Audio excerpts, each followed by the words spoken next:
مکہ کے جو علم بردار تھے، جھنڈا بردار، ان سب کو قتل کیا حضرت امیر حمزہ رضی اللہ تعالیٰ عنہ نے. اور پھر ایک مشرک تھا ابن عبد العزیٰ نام کا، اس کو للکارا، اور للکارا اس لہجے میں کہ وہ ختنہ کرنے والی کے بیٹے آ میرے مقابلے میں. اور جیسے ہی وہ آگے بڑھا، آپ نے ایک ہی وار کے اندر وہ اس کے 2 ٹکڑے کر دیے. وحشی کہتے ہیں کہ یہ انداز دیکھ کر کے، یہ بہادری دیکھ کر کے میں نے کسی سے پوچھا یہ شخص کون ہے؟ اتنی مہارت کے ساتھ یہ لڑتا ہے، یہ شخص کون ہے؟ مست اونٹ کی طرح یہ جھومتا جھامتا، جس کو دیکھو اس کو قتل کر رہا ہے، جدھر جاتا ہے ادھر صفے کے صفے الٹ دیتا ہے. تو کسی نے کہا کہ یہی حمزہ ہے. تو وحشی کہتے ہیں کہ چونکہ بہادری کا ایک روب اور دبدبہ تو ان کے دل پہ بیٹھ چکا تھا کہ اس شخص سے لڑنا آسان نہیں ہے، کیونکہ یہ تو 2 دھاری تلوار سے جس کو دیکھو وہ جہنم رسید کرتے چاہنے. تو حضرت امیر حمزہ رضی اللہ تعالیٰ نے ابن عبد العزیٰ کو جب واصل جہنم کیا اور جب وہ موت کی آگوش میں چلا گیا، تو حضرت امیر حمزہ رضی اللہ تعالیٰ وہ اس کی زرہ اتارنے کے لیے جھکے، اس لیے کہ کوئی جلدی سے مقابلہ کرنے کی ہمت اور حوصلہ نہیں کرتا تھا ان سے. وہ جیسے ہی جھکے تو وحشی کہتے ہیں کہ میں گھات لگا کر کے ایک پہاڑ کی اوٹ میں، پہاڑ کے پیچھے، چٹان کے پیچھے چھپ کر بیٹھا تھا. کبھی میں درخت کے پیچھے چھپتا، کبھی چٹانوں کے پیچھے چھپتا، اور جدھر جدھر حمزہ جاتے میں ادھر ہی جا رہا تھا، کیونکہ جنگ سے کوئی دلچسپی تو تھی نہیں، کیونکہ آزادی شہادت امیر حمزہ پر موقوف تھی. تو وحشی کہتے ہیں کہ میں نے اپنے وہ کھنجر کو، جو چھوٹا سا کھنجر تھا، اس کو لہرایا، اور لہرا کر کے اس کو گھما کر کے جب تسلی ہو گئی کہ چونکہ حضرت امیر حمزہ جب جھکے ہیں زرہ اتارنے کے لیے، تو انہوں نے بھی لوہے کا خود پہنا، لوہے کی زرہ پہنی ہوئی تھی، لوہے کا خود پہنا ہوا تھا. حملہ کرنا آسان نہیں تھا، لیکن جھکنے سے یہ ہوا کہ جیسے ہی وہ جھکے ہیں تو وہ جو لوہے کا لباس تھا وہ اس طریقے سے کھل گیا. اب اس کا کھلنا تھا کہ پیٹ کا حصہ، اس سے وہ جالی والا لباس جیسے ہی ہٹا، اس کا فائدہ اٹھا کر کے وحشی نے ایک زور سے اس نیزے کو مارا. وحشی خود بیان کرتے ہیں کہ میں نے جیسے ہی وہ مارا ہے تو وہ جو کھنجر تھا امیر حمزہ کے پیٹ کو چیرتے ہوئے پیچھے سے نکلا. یعنی وحشی کا نشانہ کتنا سخت تھا، اس لیے کہ پیٹ میں جا کر گھس جانا کسی اوزار یا ہتھیار کا یہ بھی بڑا دردناک چیز ہے. لیکن سید الشہداء حضرت امیر حمزہ رضی اللہ تعالیٰ کے پیٹ کو وہ زخمی کرتے ہوئے اور چیرتے ہوئے پیچھے سے، بھئی پیچھے ہڈیاں ہوتی ہے جسم کی، اتنی شدید وار تھا، اتنا سخت ترین وار تھا کہ وہ نکلا. اور پھر حضرت یہ زخم کے بعد بھی حضرت امیر حمزہ نے تلوار اٹھائی وحشی پر. یعنی بہادری کا عالم دیکھیں کہ بنو ہاشم کو اللہ تعالیٰ نے کیسی بہادری اور جرأت عطا کی ہے کہ اتنا ہونے پر بھی کہ کھنجر پار نکل کر گر چکا ہے، اور آپ وہ تلوار اٹھا کر وحشی پر جیسے ہی حملہ کرنے جاتے ہیں شیر کی طرح جھپٹتے ہیں. قدرت کا کرنا تھا کہ ان کا پیر پھسلا، حضرت امیر حمزہ کا پیر اسی حالت میں پھسلا، اور آپ گرے تو پھر آپ پھر گر گئے. اب وحشی دوڑا گیا، اب اس کو تو کسی سے لڑنا تھا نہیں. وحشی دوڑا اور جانے کے بعد پھر وحشی نے جناب جبیر سے کہا کہ تمہارے ابا کے قاتل کا بدلہ میں نے لے لیا ہے، میں نے حمزہ کو قتل کر دیا ہے. تو کہا تو نے واقعی قتل کر دیا حمزہ کو؟ کہا ہاں. تو وحشی کہتے ہیں کہ اب میں جب آیا تو حضرت امیر حمزہ کے جسم اقدس سے روح پرواز کر چکی تھی۔ میں نے اپنا خنجر لیا اور جبیر کو بتایا۔ جبیر نے کہا سے تو آزاد ہے۔ جس خاتون نے، جس عورت نے کہا تھا کہ میرے باپ کا بدلہ بھی تجھے لینا ہوگا، پھر یہ انعام کے لیے اس کے پاس بھی پہنچے وحشی اور اس سے کہا کہ میں نے تمہارے باپ کا بدلہ بھی لے لیا ہے۔ اس عورت نے کہا کہ واقعی تو نے حمزہ کو قتل کیا ہے؟ کہا ہاں۔ کہا بتا۔ جب وہاں پر وہ عورت پہنچی تو سارے زیورات اتار کر کے کو دے دی اور کہنے لگی کہ میرا کلیجہ اس پہ ٹھنڈا نہیں ہوگا،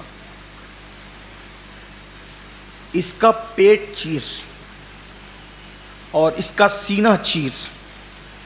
اس وقت وحشی نے اپنے اسی خنجر سے حضرت امیر حمزہ کا سینہ چیرا اور پیٹ کاٹا، اور پیٹ کاٹ کے اور سینہ چیر کر حضرت امیر حمزہ رضی اللہ تعالیٰ کا کلیجہ نکالا، اور کلیجہ نکال کر اس عورت کے ہاتھ میں دیا، اور اس عورت نے جو ہے اس کلیجے کو کچا چبانا شروع کیا اور کچا چبا چبا کر کے تھوکنا شروع کیا۔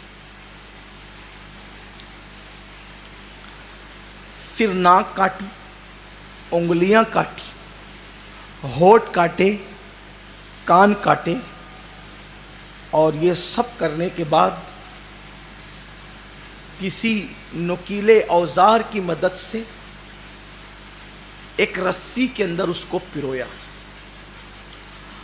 اور بعض اعضاء کاٹ کر اس کو گلے کا ہار بنایا، بعض اعضاء کو کاٹ کر اس کانوں کے زیور کے طور پہ اس کو کانوں میں لگایا، بعض اعضاء کاٹ کر اس کو ہاتھوں پر لگایا، اور بعض اعضاء کاٹ کر کے اس کو پیر کے پازیب کے طور پہ پہنے، اور اسی انداز سے وہ خاتون مکے میں داخل۔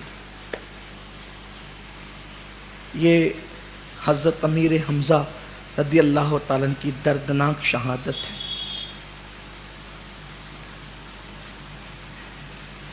اس سے پتہ چلتا ہے کہ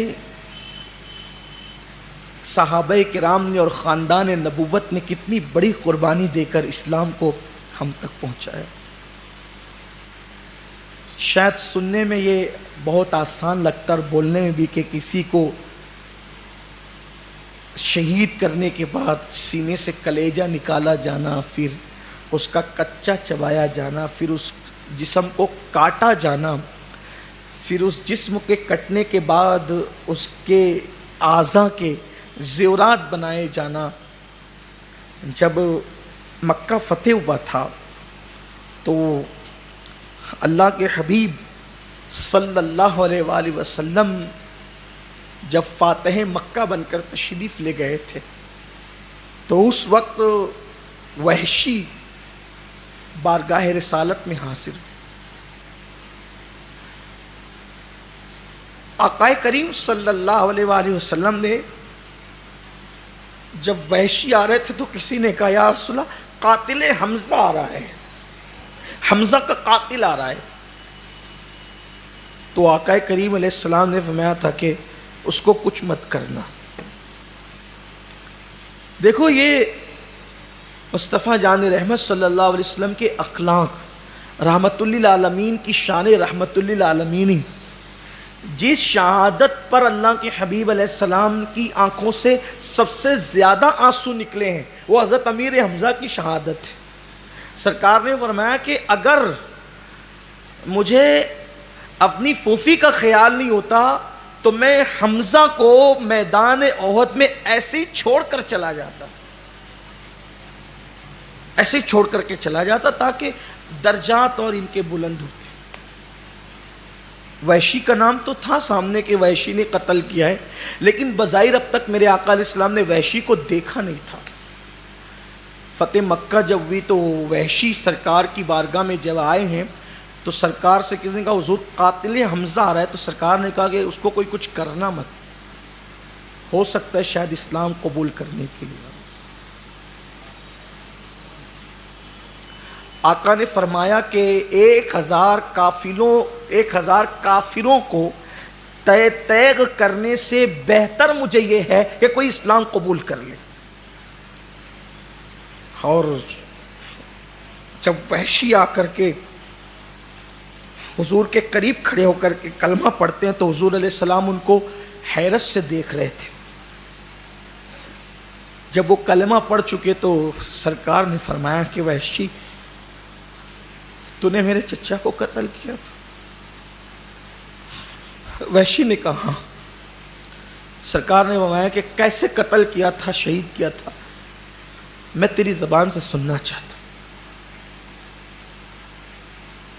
آج اس واقعے کو صاحب معاملہ سے میں خود سننا چاہتا ہوں کہ تو نے میرے مشفق و مہربان چچا کو کیسے شہید کیا تھا.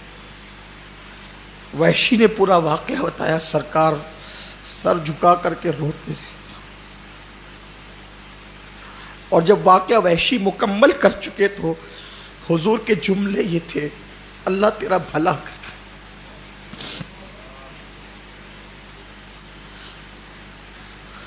آج اگر محلے میں ہمارے آنگن میں کچرا گھر کے قریب ڈالنے سے کسی سے جھگڑا ہو جاتا ہے ہم زندگی بھر اس سے بات نہیں کرتے. لیکن یہ رحمت للعالمین کا انداز تو دیکھ، جو لوگ اسلام کا تعلق دہشت گردی سے جوڑتے ہیں، الیکشن کی پارٹیوں میں اگر دوران الیکشن جھگڑے ہو جاتے تو پوری زندگی وہ ایک دوسرے کو معاف نہیں کرتے، بدلے لیتے پھرتے ہیں. یہی تو ہوتا ہے.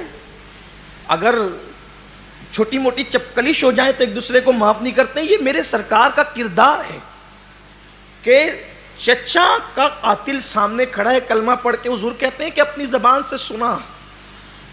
وہ نیزہ گھمانا اور پھینکنا اور پیٹ سے باہر نکلنا، پھر ایک عورت کا وہاں آنا اور جو ہے وہ اسی کھنجر سے جسم کا چیرنا، کلیجہ نکال کر کے چبوانا، اعضاء سے ہار بنانا اور ہاتھ کے اور زیور بنانا، پازیب، اعضاء کے پازیب، اعضاء کے پازیب بنانا.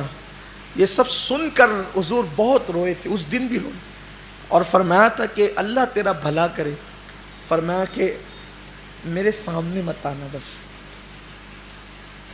اسلام حضور نے قبول کر لیا ان کا، اور پھر فرمایا کہ میرے سامنے مت، نفرت کی وجہ سے نہیں بلکہ فرمایا کہ اگر تو میرے سامنے آئے گا تو میرے چچا کی شہادت مجھے یاد آ جائے گا.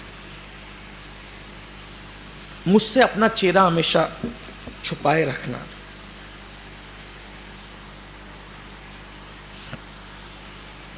حضور علیہ السلام کا یہ اخلاق، کردار وحشی کو بہت متاثر. اسلام تو لے آئے تھے، پھر وحشی حضور کے اس کردار اور اخلاق کی بنیاد پر دل کی گہرائیوں سے حضور کے ہو گئے تھے.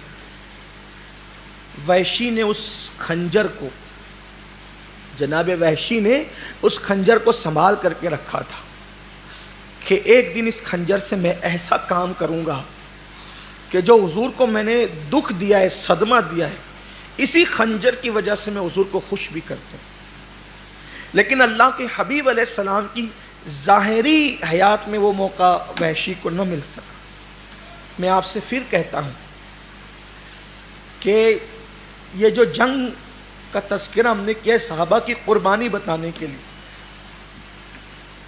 لیکن جنہوں نے اسلام کا نقصان کیا اس جنگ میں بعد میں وہ مسلمان ہوئے. مگر جب وہ مسلمان ہو گئے تو میں ہاتھ جوڑ کے آپ سے گزارش کرتا ہوں کہ کسی صحابی کی توہین مت کرنا، کیونکہ جب وہ اسلام لے آیا اور حضور نے ان کو معاف کر دیا تب ان کا حساب کتاب کرنے والے ہم کوئی نہیں ہوتے. اسلام کے قبل کے سارے گناہ اسلام لانے سے معاف ہو جاتے ہیں. بس آپ کو یہ نصیحت کرتا ہوں، یہ بات ہم قطعی نہ کرتے لیکن ایک جذبہ ہے، نئی نسل کو پتہ چلے کہ اسلام کتنی محنتوں سے پھیلا ہے. اب ظاہر سی بات ہے جو تذکرہ ہے مجھے وہ تو کرنا ہی ہوگا، لیکن ساتھ ساتھ میں بار بار ہر نشست میں یہ آپ کو نصیحت کر رہا ہوں کہ آوارہ فکر اور آوارہ عقیدے لوگوں سے متاثر ہو کر اسلام سے پہلے کی ان خطاؤں پر پھر تذکرہ مت کرنا. جب حضور نے ان کو معاف کر دیا ہے تب ہمیں ان پر تبصرہ کرنے کا کوئی حق نہیں ہے. بس اس کا خیال رکھنا. باقی میدان محشر میں اللہ جو فیصلہ کرے گا وہ فیصلہ آپ کی نگاہوں کے سامنے بھی ہوگا اور سب کی نگاہوں کے سامنے. ہم کون ہوتے ہیں؟ ان پاک نفوس قدسیہ جنہوں نے کفارہ ادا کیا بعد میں اس کا. تو اب وہ چونکہ حضرت وحشی پر آپ کوئی بدگمان نہ ہو، ظاہر سی بات ہے اس اسلام لانے سے پہلے بہت بڑا جرم تھا ان کا یہ، لیکن ان کو ایک احساس تھا کہ میں کسی طرح حضور کو خوش کروں گا، اسی خنجر سے خوش کروں گا، تو انہوں نے وہ سنبھال رکھا تھا. لیکن ظاہری حیات میں وہ موقع جناب وحشی کو نہ مل سکا.